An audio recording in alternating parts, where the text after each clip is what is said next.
दिल्ली सब ordinate service selection board.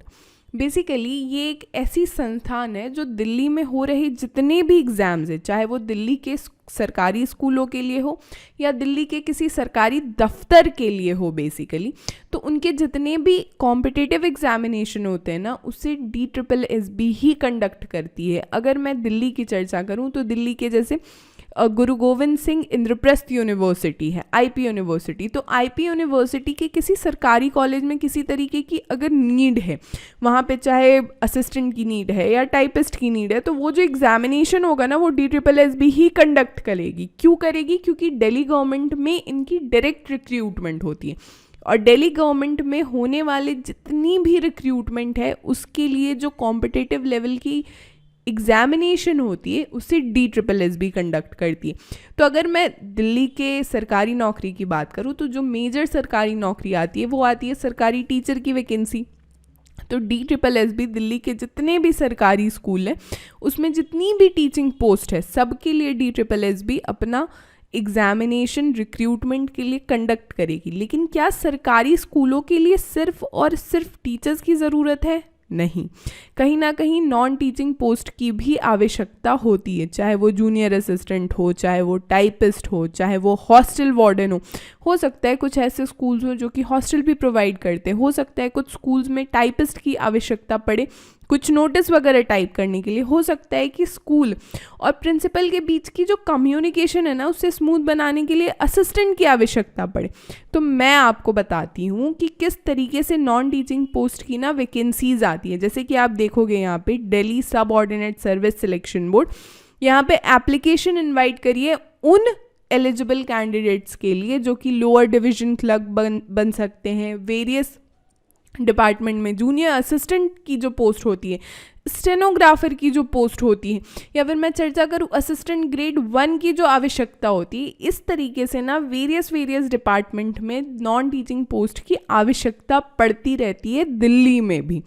किसी भी तरीके का कोई डाउट है, चाहे वो टीचिंग जॉब से रिलेटेड हो चाहे वो नॉन टीचिंग जॉब से रिलेटेड हो, तो अभिलाष सर खुद हर 4th संडे वेबिनार मीट करते हैं जहाँ पे सर स्टूडेंट्स के साथ काफ़ी क्लोजली चर्चा करते हैं कि क्या जॉब डायनामिक्स है, किस तरीके से टीचर एजुकेशन फील्ड में आप अपना करियर बना सकते हो। अगर आपको सरकारी नौकरी लेनी है तो सिर्फ सरकारी टीचर ही आपके पास एक ऑप्शन नहीं होना चाहिए, उसके अलावा आप नॉन टीचिंग पोस्ट को भी एक्सप्लोर करो। इसके रिगार्डिंग सारी अपडेट्स आपको हमारे टेलीग्राम ग्रुप और व्हाट्सएप ग्रुप में मिलती रहेगी। मैंने दोनों के लिंक नीचे डिस्क्रिप्शन बॉक्स साथ ही में कॉमेंट में भी पिन कर दिया है। तो जो मेजर यहाँ पे नॉन टीचिंग पोस्ट है उससे मैंने मार्क कर दिया है। आज की जो हमारी चर्चा रहेगी ना वो बहुत ही ज़्यादा निश्चित रहेगी उसके बारे में, लोअर डिवीजन क्लर्क के रिगार्डिंग। अब देखो इसका ना सबसे पहले आप एलिजिबिलिटी क्राइटेरिया समझो। जो एडुकेशन क्वालिफिकेशन की डिमांड की जा रही है वो काफ़ी सिंपल है कि आप 12th पास होने चाहिए। लेकिन क्या सिर्फ ये काफ़ी है? नहीं, यहाँ पे देखो कि आपसे ना स्किल सेट भी मांगा जा रहा है टाइपिंग स्पीड का 35 वर्ड्स पर मिनट इन इंग्लिश या फिर 30 वर्ड्स पर मिनट इन हिंदी। दोनों में से जिस भी टाइपिंग में आप कंफर्टेबल हो आपके पास ये स्किल सेट होना कंपलसरी है। अब जैसे देखो यहाँ पे क्या है कि लोअर डिवीजन क्लर्क की नीड कहाँ पे है? दिल्ली एग्रीकल्चरल मार्केटिंग बोर्ड में। तो यहाँ पे ना पूरी की पूरी वैकेंसी इन लोगों ने दे रखी है, तो इसी तरीके से ना आप चेक करोगे, ठीक है। यहाँ पे एक बारी ना मैं जो भी एलिजिबिलिटी क्राइटेरिया उसे रिपीट करी हूँ, ध्यान से आप सुनना। 12th पास आप होने चाहिए, क्या ये पर्याप्त है? नहीं। इसके साथ ही आपकी टाइपिंग स्पीड भी होनी चाहिए, इंग्लिश में 35 वर्ड्स पर मिनट या फिर हिंदी में 30 वर्ड्स पर मिनट, ठीक है। यहाँ तक चर्चा।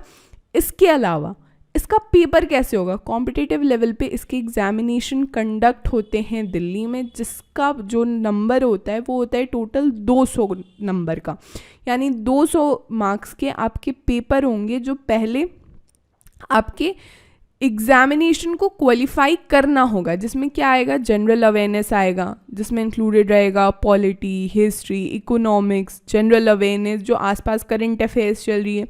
रीजनिंग के पेपर आएंगे जो कि 35 मार्क्स का रहेगा। फिर डेटा इंटरप्रिटेशन और न्यूमेरिकल एबिलिटी ये भी चेक किया जाएगा। और लैंग्वेज कॉम्पिटेंसी तो चेक की ही जाती है, हिंदी लैंग्वेज की और इंग्लिश लैंग्वेज की। साथ ही में कंप्यूटर्स के साथ आप कितने ज़्यादा कंफर्टेबल हो, internet, social media, office automation, ये भी 20 मार्क्स का आएगा। तो ये जो कंप्लीट पेपर होगा ना, ये आपको 2 घंटे का समय मिलेगा, टोटल 200 क्वेश्चंस रहेंगे, टोटल 200 मार्क्स का रहेगा। ठीक है, यहाँ तक चर्चा। आप चाहो ना तो एक बारी इसका ना एक कंप्लीट स्क्रीनशॉट ले लो, जिससे आपको और क्लियर कट बात समझ में आ जाएगी। For further details do visit our official website www.delhibytes.in, या फिर प्ले स्टोर से आप हमारा एप्लीकेशन डेली बाइट्स भी डाउनलोड कर सकते हो। हमारे सारे सोशल मीडिया के लिंक्स नीचे डिस्क्रिप्शन बॉक्स में अवेलेबल हैं। Do subscribe Delhi Bytes. Thank you so much. God bless you all.